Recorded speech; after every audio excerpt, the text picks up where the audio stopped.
એક જ રાત્રે 16,100 લગ્ન. સાંભળવામાં આ કોઈ ફિલ્મ જેવી વાત લાગે, પણ આ છે ભગવાન શ્રીકૃષ્ણના જીવનનું એક અદ્ભુત સત્ય, જે દિવાળી પાછળ છુપાયેલું એક ગહન રહસ્ય ખુલ્લું કરે છે.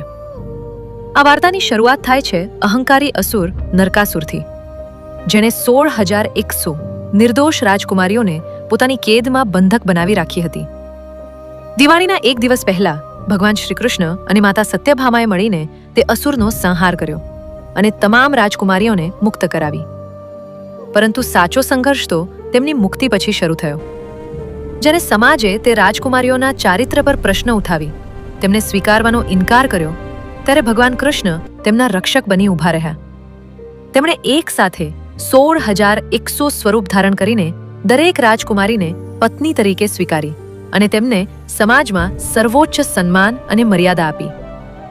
આ જ કારણ છે કે આજે પણ ગોવા અને મહારાષ્ટ્રમાં દિવાળીના દિવસે નરકાસુરના પુતળા દહન કરીને બુરાઈના અંતનો ઉત્સવ મનાવવામાં આવે છે.